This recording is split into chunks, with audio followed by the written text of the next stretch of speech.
একদিনের সিরিজের জন্য এবার ভারতীয় দল ঘোষণা। জানা গেছে যে এবার 2 বছর পর অধিনায়ক হলেন লোকেশ রাহুল। 15 সদস্যের দল ঘোষণা করলেন কোচ গৌতম গম্ভীর। বিস্তারিত সে বিষয়ে জানবো, টেলিফোন লাইনে যুক্ত হয়ে গেছে ক্রীড়া সাংবাদিক বিপ্লব চন্দ্র। বিপ্লব দা, অধিনায়ক নিয়ে এতদিন ধরে জল ঘোলা, তবে অবশেষে রাহুলের নাম উঠে এসেছে। 2 বছর পর অধিনায়কের দায়িত্ব আবার পালন করবেন একদিনের জন্য, কি বলবে? দেখো, ভারত এবং দক্ষিণ আফ্রিকার মধ্যে দ্বিতীয় টেস্ট চলছে। এরই মধ্যে কিন্তু এই টেস্ট শেষ হওয়ার পর একদিনের ম্যাচ এবং 3টি একদিনের ম্যাচ খেলবে ভারতীয় দল, এবং সেখানে ভারতীয় দলের নেতৃত্ব কে দেবেন তা নিয়ে কিন্তু একটা প্রশ্ন চিহ্ন উঠেছিল ভারতীয় কোচ গৌতম গম্ভীরের সামনে।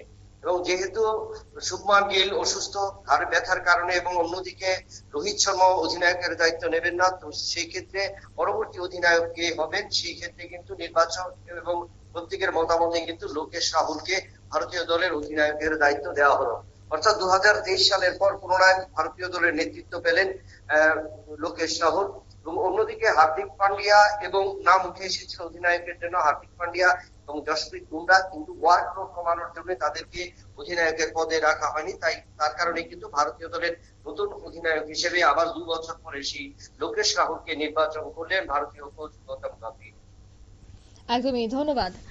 একদিকে রাহুল কে অধিনায়ক করা হয়েছে, তবে এর আগে রোহিতকে বলা হয়েছিল, কিন্তু রোহিত এই বিষয়ে রাজি হয়নি, যার জন্য অবশেষে রাহুলকে দেওয়া হলো। তবে গৌতম গম্ভীরের এই ধরনের সিদ্ধান্ত নিয়ে অবশ্যই তো সমালোচনা উঠেছে। তবে এবার যেহেতু রাহুলকে করা হয়েছে অধিনায়ক, দেখার বিষয় একদিনের সিরিজে কি কামাল দেখায় ভারতীয় দল। নিয়ে নিচ্ছি ছোট্ট একটি বিজ্ঞাপন বিরতি, সঙ্গে থাকুন।